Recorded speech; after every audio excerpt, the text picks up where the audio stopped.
Dan jangan mengandalkan reputasi, jangan mengandalkan status, jangan mengandalkan nama baik, karena semuanya akan terlupakan. Maka tidak usah terlalu banyak membuang energi untuk hal-hal yang tidak penting. Ayo mikir hidup kita sendiri saja. Uang hidup kita sendiri juga tidak terlalu bagus situasi dan kondisinya.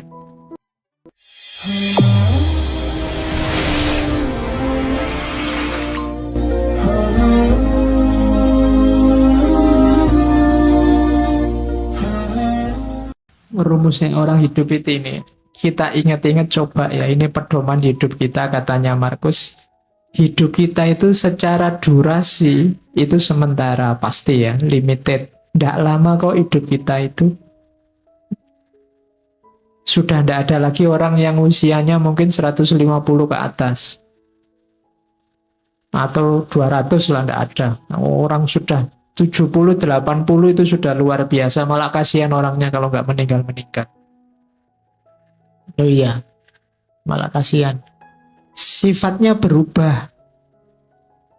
Hidup kita ini karakternya alam di antara yang kita sebut sunatullah tadi berubah. Maka kalau kamu kaku, ritmemu akan kacau. Jangan kaku. Kamu harus luwes. Ketika kamu kaku, sementara lingkungan alam sekelilingmu berubah, maka yang terjadi ritmemu kacau, jangan-jangan kamu juga mengacaukan ritmenya orang lain. Jadi karakternya hidup ini berubah. Durasinya sementara. Persepsi kita, pemahaman kita, sifatnya abu-abu kalau bahasanya. Abu-abu itu apa? Kita ini manusia yang terbatas dan pemahaman kita juga terbatas.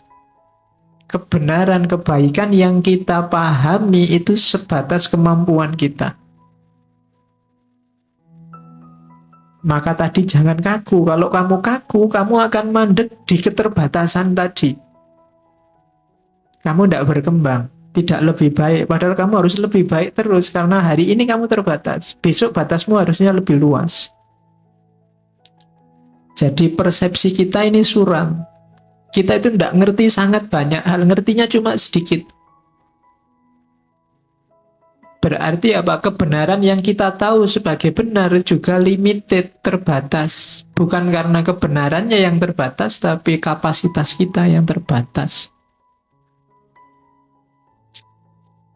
Kemudian persepsi urusan akal ya, pemahaman. Sekarang tubuh kita itu sifatnya melemah. Grafiknya manusia itu kan ya kecil jadi besar, setelah itu kan melemah. Sebenarnya bahasa aslinya membusuk. Usia-usia kalian ini mungkin sudah tidak bisa lebih tinggi lagi, tidak bisa berkembang lagi, sudah selesai. Kecuali kamu ikut terapi-terapi minum pil apa itu, nambah tinggi 2 cm itu mungkin ya. Nah, sudah tidak bisa, percayalah, sudah habis pertumbuhanmu. Kamu minum susu pertumbuhan tulang sampai berapa, sudah selesai. Usia-usia kita sudah tua. Jadi, dan grafiknya pasti semakin melemah. Tidak ada orang yang tambah tua, tambah kuat, luar biasa, tambah tidak ada. Pasti. Jadi tubuh, jasad, fisik itu semakin melemah. Kemudian jiwa kita itu yang karakter utamanya sebenarnya dia kebingungan. Soul. Dia kalau tidak punya pemandu resmi, dia selalu bingung, mudah dipengaruhi. Akal itu kan, mental itu kan mudah dipengaruhi. Sekarang seneng, besok benci. Kemarin kerjasama, sekarang gegeran. Itu jiwa kita selalu begitu, mudah dipengaruhi, selalu dalam kebingungan. Kemudian 5 yang atas tadi kan serba tidak enak. Terus kamu, kalau gitu saya nunggu takdir, keberuntungan. Nah, keberuntungan, takdir itu tidak bisa ditebak. Tidak mesti. Di situ ditambahi oleh Markus, kemasyhuran. Kemasyhuran itu mungkin kamu mengandalkan status, mengandalkan nama baik, mengandalkan keluarga, mengandalkan identitasmu sebagai apa. Katanya Markus itu juga tidak pasti. Seterkenal apapun orang pada saatnya juga lenyap, dilupakan. Jadi ternyata hidup kita itu semacam ini. Ringkasnya apa? Katanya Markus, hidup ini bagian fisiknya seperti sungai. Dia berubah semakin lama semakin melemah. Sungai itu kan mengalir semakin ke yang lebih landai, lebih ke bawah. Sementara jiwa kita, rohani kita, bagaikan mimpi dan kabut, tidak jelas, kebingungan. Dan akhirnya kita menjalani hidup itu kayak medan perang. Seperti medan perang dan perjalanan yang jauh dari rumah. Jadi hidup ini medan perang. Perang di mana? Perang melawan dirimu sendiri sebenarnya. Melawan hidupmu sendiri. Dan jangan mengandalkan reputasi, jangan mengandalkan status, jangan mengandalkan nama baik, karena semuanya akan terlupakan. Maka tidak usah terlalu banyak membuang energi untuk hal-hal yang tidak penting. Ayo mikir hidup kita sendiri saja. Wong hidup kita sendiri juga tidak terlalu bagus situasi dan kondisinya. Wong ya semua orang begitu. Kalau ditarik lebih jauh lagi, tidak ada orang yang pantas sombong. Sering saya bilang bahwa manusia itu diciptakan sebagai sosok yang tidak pantas untuk sombong. Karena lemah dalam segala aspeknya. Oke, nah kalau hidup begitu, kebahagiaan terus. Nah kalau gitu apa harus sumpek? Enggak, katanya Markus. Meskipun hidup itu selemah itu, tapi kita tetap bisa bahagia. Nah, orang yang hudi, orang yang jelas egonya, jelas kediriannya, punya 5 ciri. Yang pertama, self-reliance, percaya diri. Yang kedua, self-respect, menghargai diri. Yang ketiga, self-confidence, yakin pada dirinya sendiri. Yang keempat, self-preservation, menjaga diri.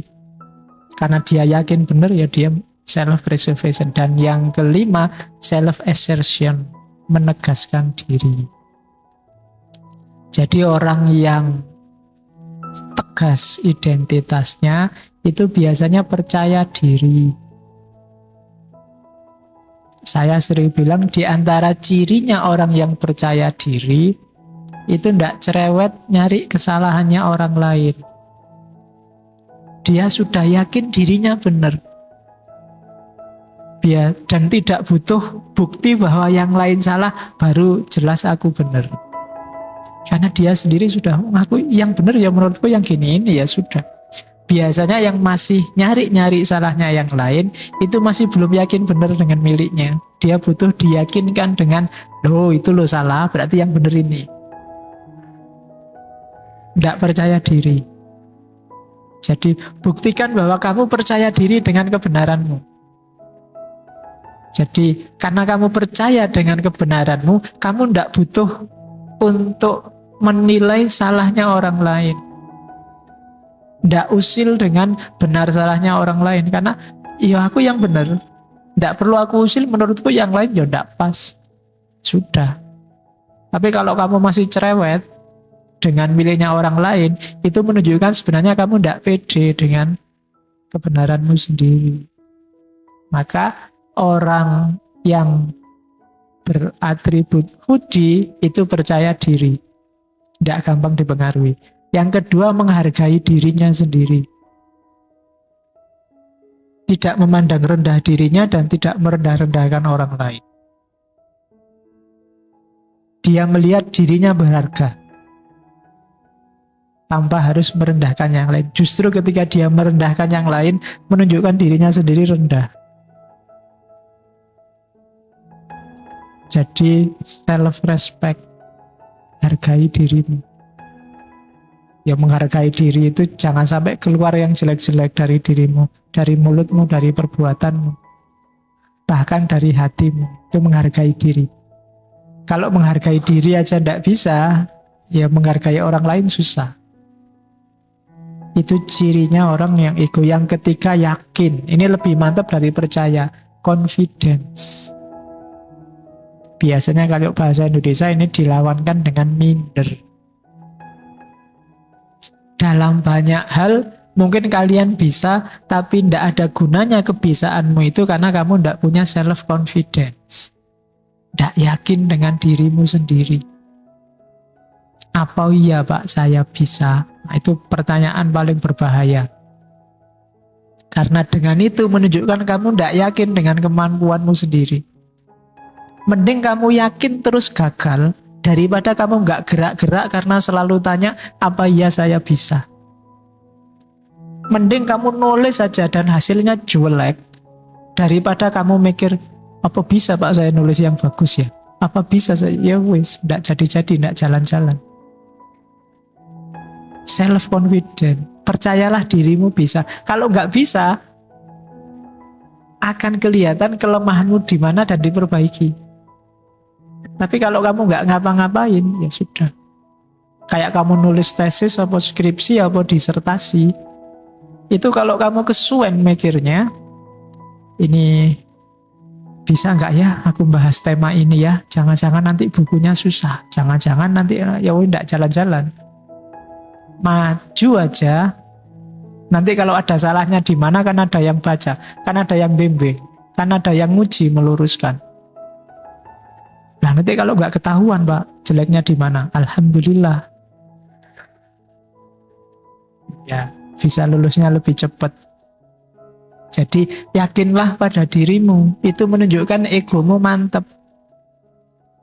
Yang keempat, self-preservation. Karena kamu yakin dirimu bisa, maka ya kamu menjaga dirimu, tidak menyia-nyiakan bakatmu, tidak membuang-buang kemampuanmu, tidak menghabis-habiskan energimu untuk yang tidak penting. Itu namanya self-preservation. Yang kelima, self-assertion. Self-assertion itu menegaskan dirinya terus-menerus. Aku bisa. Aku mampu. Aku ini muslim yang baik kok. Aku ini mahasiswa yang rajin kok. Aku ini itu menegaskan diri terus-menerus. Cirinya itu. Kalau kita tidak punya 5 ini, kita tidak akan jadi sesuatu. Kalau ada yang ingin jadi artis, ya harus yakin bahwa kamu bisa jadi artis. Meskipun figuran, bagian dipukuli, bagian ditendangi, tapi bisa. Jangan khawatir. Kalau ada yang ingin jadi ustadz, kamu bisa jadi ustadz. Meskipun mungkin di awalnya masih grogi, keliru-keliru, tidak apa-apa. Lama-lama lanyah, lama-lama lancar.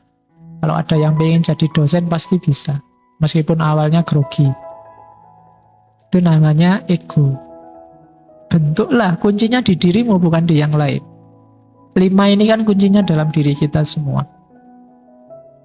Oke, itu cirinya ego itu apa? Kalau bahasanya Iqbal, kesendirian yang esensial. Jadi, kenapa kesendirian? Karena ego itu hakmu sepenuhnya. Orang lain nggak bisa intervensi. Misalnya, semua yang di ruangan ini menganggap ngaji ini bikin ngantuk. Tapi kalau kamu nggak ngantuk, mau apa? Itu kan hakmu sepenuhnya. Semua yang di ruangan ini nganggap tema Iqbal itu penting. Tapi mungkin salah satu nganggap tema itu tidak penting. Dan tidak ada orang bisa mbok penting. Oh bagiku tidak penting. Mbok dianggap penting, tidak bisa. Kamu sudah nganggapnya tidak penting. Tidak bisa ditipu. Itu berarti ego. Beda sama orang yang ikut ke kiri, ikut ke kanan tadi. Ya menurutku sih tidak penting, tapi gimana lagi? Nah itu berarti kamu nggak jelas. Ego itu memang kesendirian esensial. Orang bisa lihat tapi dia tidak akan ngerti aslinya. Yaitu di situ misalnya nikmat, sakit, kecewa, itu kan kita, hanya kita yang tahu. Dokter mungkin ngerti, di situ lah saya tulis itu. Dokter mungkin ngerti bahwa kamu sedang flu, kepalamu mesti pusing. Cuma pusingnya kayak apa, hanya kamu yang ngerti. Kamu baru saja diputus, mesti kamu stres ya. Ya orang hanya lihat dari luar, tapi derajat kesetresannya kayak apa, itu hanya kamu yang tahu. Atau jangan-jangan kamu tidak stres, ya kamu sendiri yang tahu. Cuma kamu pura-pura stres saja biar nggak kelihatan. Jadi aku tidak stres, cuma kalau tidak stres kan nanti dianggap kemarin itu tidak serius. Pura-pura stres Padahal kamu seneng mungkin, alhamdulillah diputus. Sejak kemarin mau tak putus tidak bisa-bisa. Kan ada yang kayak gitu. Dan itu hanya kamu yang tahu. Itu cirinya ego. Ya orang kadang menyebutnya ya semacam pengalaman batin lah. Pengalaman individual. Yang kalian rasakan dengan ngaji ini, itu khas. Setiap kepala khas. Setiap orang khas. Memaknainya pasti sesuai versinya sendiri-sendiri. Tidak bisa ditanya. Kalau tak tanya, saya yang tanya. Mesti kamu basa-basi jawabnya. Wah bagus pak. Wah enak pak. Mesti gitu. Karena kamu takut pada saya. Temanmu tanya mungkin juga gitu. Kamu ikut alur pikirnya temanmu. Tapi yang kamu rasakan sendiri hanya kamu yang tahu. Itu cirinya ego. Nah orang yang tidak punya yang dirasakan sendiri ini loh. Biasanya orang yang kehilangan jati dirinya. Kehilangan egonya. Kadang orang menyebutnya tidak punya pendirian. Tidak bisa membaca dirinya sendiri. Penting tidak ngaji tadi? Tidak tahu ya. Emangnya pentingnya kayak gitu-gitu itu. Dia tidak bisa membaca dirinya sendiri. Padahal kan gampang. Kalau kamu merasa nyaman berarti penting. Kalau tidak ya berarti tidak penting. Itu ego. Cirinya itu. Nah, nanti di Iqbal ada 2 jenis ego. Yang pertama namanya ego efisien, yang kedua ego apresiatif. Ego efisien itu ego yang kita pakai sehari-hari, day to day. Sifatnya praktis, jangka pendek. Misalnya, hari ini, 2 jam ini, saya posisinya sebagai yang ngasih informasi. Ini efisien. Setelah ini tidak lagi. Pulang ya tidur. Di rumah jadi bapak, jadi suami. Di kampus jadi dosen. Di sini jadi ustadz. Nanti di warung jadi pelanggan. Itu ego efisien. Sifatnya temporal. Dan ya sesuai dengan konteks. Itu ego efisien. Ini juga butuh kecerdasan, butuh kearifan. Jangan keliru. Kalau di rumah posisinya sebagai bapak, sebagai suami. Kalau di sini mungkin ustadz. Jangan keliru, mungkin di sini, saya di sini jangan-jangan suami ini. Oh itu, ayo, itu iso kacau. Jadi jangan salah, itu namanya ego efisien. Ada hubungannya sama waktu. Tandingannya ego efisien itu ego apresiatif. Ini yang kalau bahasanya Iqbal waktu murni. Tidak ada temponya. Ya kayak kalian refleksi. Aku ini orang kayak gimana ya sebenarnya. Ini ego efisien. Jadi yang lintas waktu. Aku ini orangnya penyabar apa pemarah ya. Aku ini orangnya santai apa kemerungsung ya. Nah, itu ego apresiatif. Jadi jati diri hakikimu di luar fakta-fakta temporer keseharian. Namanya ego apresiatif. Kamu disuruh refleksi, muhasabah. Itu kan lintas waktu, tidak sekedar di waktu tertentu. Tapi dirimu yang sejati itu seperti apa? Atau kamu ingin membangun dirimu seperti apa? Itu namanya ego apresiatif. Jadi ada ego efisien, ada ego apresiatif. Kalau efisien yang fakta-fakta, hari ini kamu apa, enaknya gimana, dan seterusnya. Kalau pas di warung, yo pahamilah sekarang kamu jadi pembeli. Bukan dosen, bukan apalagi ustadz, bukan kan gitu. Kalau masuk warung terus, aku ustadz ya, assalamualaikum, ya enggak. Urusannya beda. Nanti yang punya warung bingung, nanti kamu dikasih uang kecil. Dah. Oke, jadi itu jenisnya ego. Terus, oke, sekarang membangun ego. Untuk membangun ego, ada dua modalnya yang paling besar, yaitu kebebasan dan kreativitas. Dan itu yang kecil di bawah itu menunjukkan bahwa dua hal ini jangan khawatir. Dalam Islam dijamin. Tentang kebebasan yang dijamin dalam Islam, bulan-bulan lalu ketika kita ngomong kebebasan jelas. Percayalah bahwa kamu itu bebas, titik. Nggak usah mikir neko-neko, nggak usah dijelimetkan secara metafisik, filosofis mendalam. Percayalah kamu bebas. Kalau diperdebatkan, kayak tadi misalnya, ini saya minum ini, bebas pilihanku, apa sebenarnya sudah ditulis di Lauhil Mahfuz.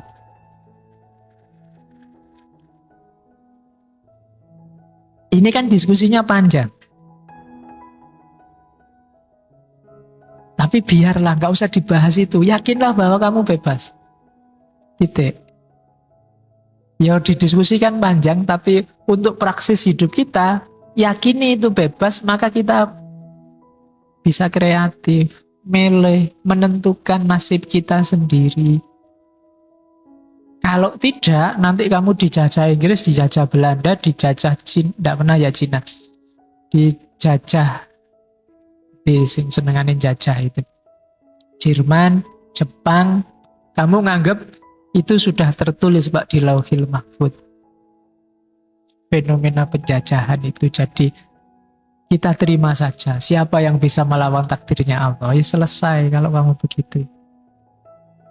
Ya kan? Jadi enggak, yakini hidupmu bebas. Bahwa setelah bebas kok kamu kalah, itu urusan lain.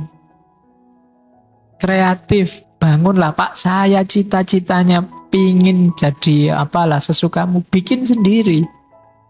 Jangan ikut-ikutan. Syaratnya dua, egomu enggak akan bisa dibangun kalau kamu merasa dirimu enggak bebas.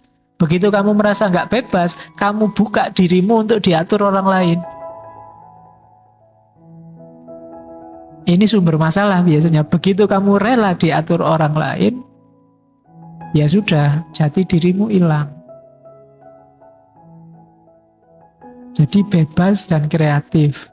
Katanya Iqbal, kalau tidak percaya bahwa Islam itu menunjukkan, membolehkan kebebasan, coba dilihat. Di Islam itu ada, di kita kan yakin bahwa risalah sudah berakhir dan kita dibolehkan ijtihad. Ketika ada deklarasi bahwa Nabi Muhammad Rasul Pamungkas, Islam ini adalah risalah terakhir. Ini kan menunjukkan bahwa setelah ini tidak ada kita nggak diatur-atur lagi. Berarti apa? Ya silahkan kamu atur hidupmu sendiri.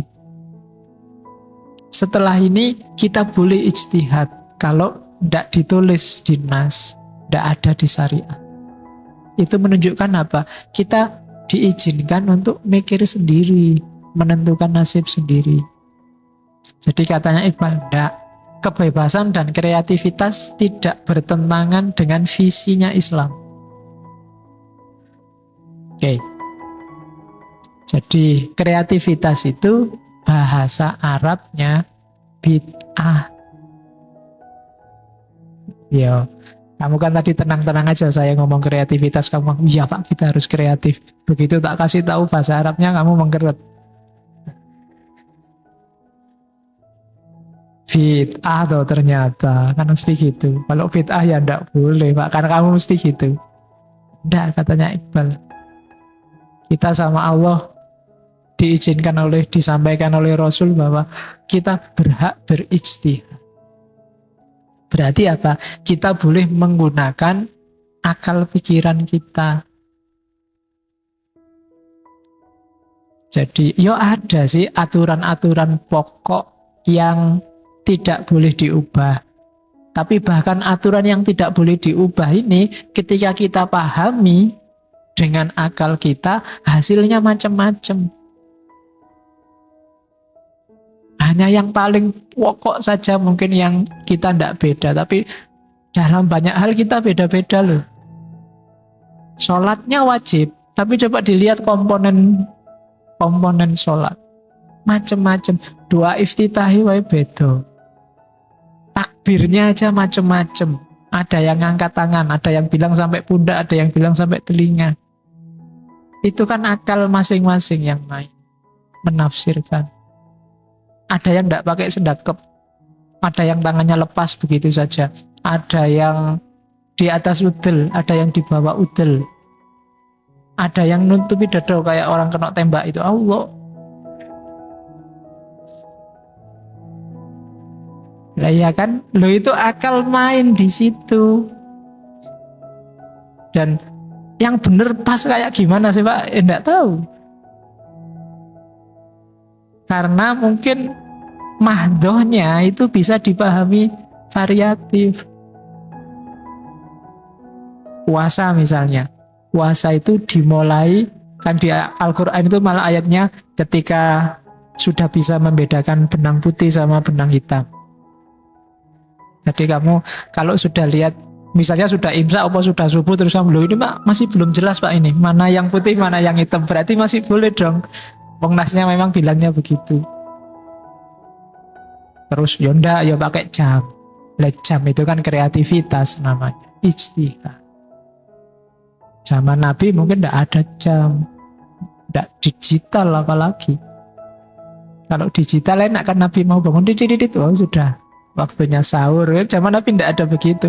Yo antara imsak sampai subuh itu ya kira-kira 50 ayat lah. Itu kan susah memahaminya. Ya yang ngaji siapa dulu? Kalau anak TPA yang baru ngeja ya 50 ayat. Bisa panjang itu. Nah, itu berarti apa? Akal main. Tidak apa-apa katanya Iqbal, bebas, kreatif. Dari situ kita membangun identitas. Coba dilihat, dari adanya kreativitas kebebasan itu lahir Syafi'iyah, lahir Hanafiyah, lahir Malikiyah, kan dari situ. Islam jadi kaya, masing-masing menegaskan identitasnya sendiri-sendiri. Oke, terus tujuannya kemana sih Pak kok bangun ego yang semacam itu? Tujuannya apa? Ya biar kita jadi sesuatu kalau bahasanya Iqbal. Kalau kita pribadinya sudah mantap, tinggal diarahkan. Kalau kitanya sendiri pribadinya masih labil, dibentuk apa aja tidak bisa. Jadi ego itu dimantapkan untuk menjadi sesuatu. Wes, kamu pengen jadi apa? Kalau egomu kuat, pasti bisa. Tapi kalau kamu labil, ya susah menggapai targetmu, menggapai cita-citamu. Jadi tujuannya ego kata Iqbal bukan to see something, tapi to be something. Menjadi sesuatu, bukan untuk memahami sesuatu apa untuk melihat sesuatu. Karena to be something, menjadi sesuatu, maka prosesnya evolutif terus. Evolutif itu kayak tadi pengen jadi ustadz, pertama groginya 90%, besok tinggal 80, besoknya lagi tinggal 70, besoknya lagi 60, lama-lama ngomongnya lancar. Mungkin ada yang tanya, Pak Faiz kok ngomongin ya bisa terus. Loh ya kalau keseringan, salahmu sendiri disuruh ngomong terus tiap malam Kamis. Awalnya ya rodok mikir-mikir nyari bahan, lama-lama lancar. Kenapa? Sudah jadi habit. Wis biasanya ngono, wis tenang aja lah. Baca dikit-dikit gak apa-apa. Karena wis sudah terbiasa. Loh, kalian juga bisa kok. Kalian sama saya kan dekat jaraknya. Ya. Mesti iso, gak usah khawatir. Ya kapan-kapan misalnya saya malam Kamis gak berhalangan, salah satu boleh mewakili di sini. dibagi 5 menitan. Nah, giliran 5 menit. Loh, ya enggak apa-apa tuh ya, latihan. Ya, enggak cuma nulisnya. Sekarang kan nulisnya bisa gantian. Ada beberapa yang hari ini mau bikin buku itu nulis. Awalnya kan saya, besok kalian. Yang di sini juga bisa begitu nantinya. Tapi gantian. Ya kalau gitu kan, kalau enggak gitu enggak ada regenerasi. Harus ada yang bisa dan harus ada yang mau. Kalian pasti bisa. Bukan urusan, loh nanti ini kan masih gradul-gradul Pak, ya harus dilewati fase gradul-gradulnya dulu, karena sifatnya memang evolutif, lama-lama lancar. Atau kalau mau, ya wis lah ndak apa-apa, malam Kamis saya, besok malam Senin, malam Selasa, malam Rabu bikin sendiri, giliran. Untuk kepentingan bareng-bareng biar lanyah. Besok di kampungnya masing-masing bikin ngaji filsafat tandingannya sini. Kan sudah terlatih, tidak apa-apa. Materinya boleh pakai ini, bahannya boleh pakai ini. Nah, jadi caranya begitu.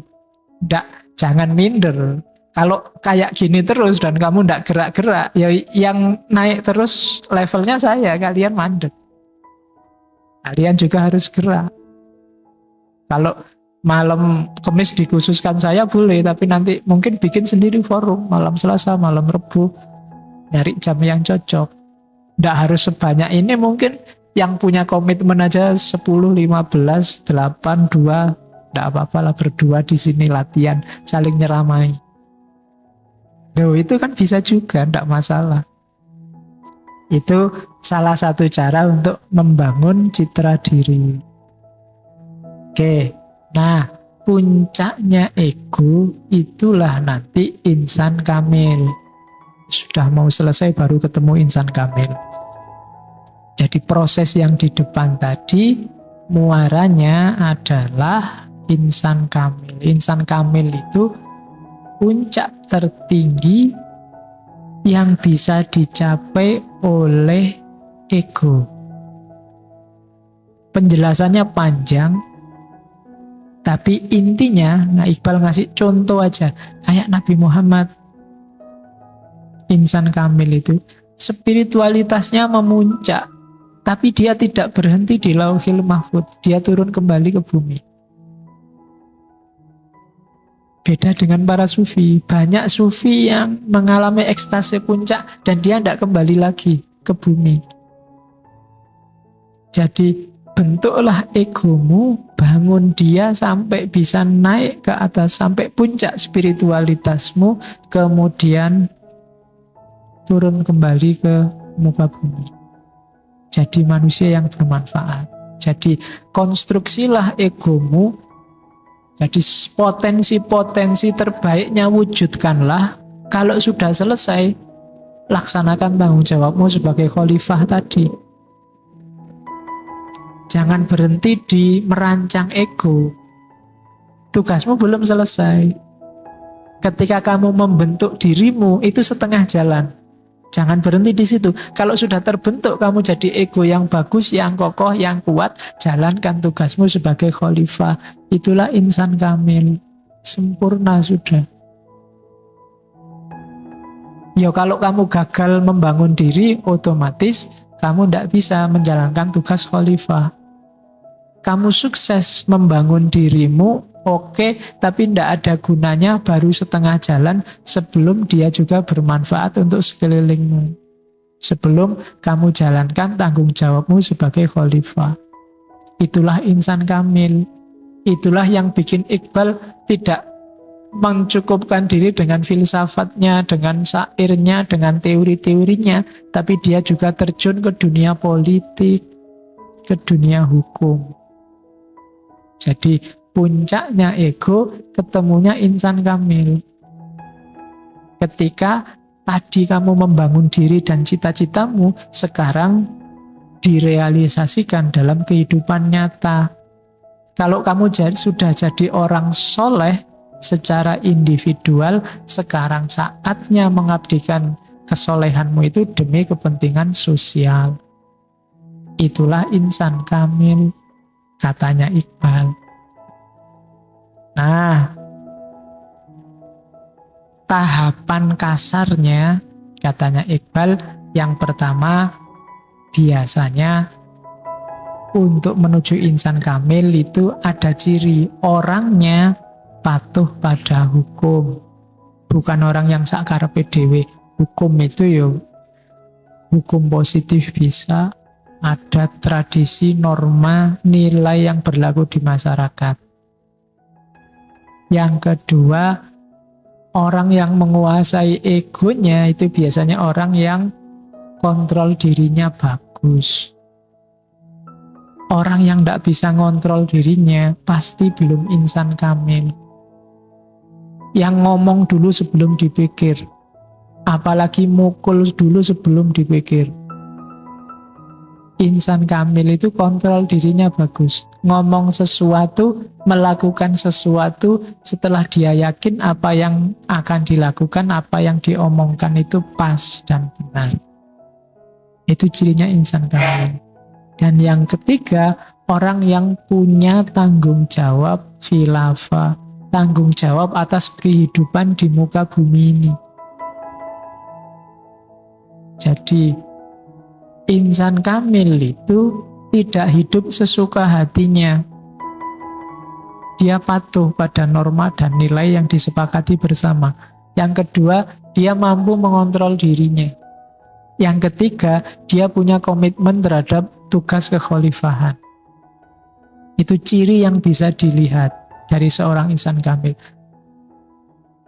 Jadi obedience of law, self-control, dan divine vigilancy. Patuh pada hukum, bisa mengontrol diri, dan kewakilan Tuhan di muka bumi. Itu cirinya insan kamil. Oke.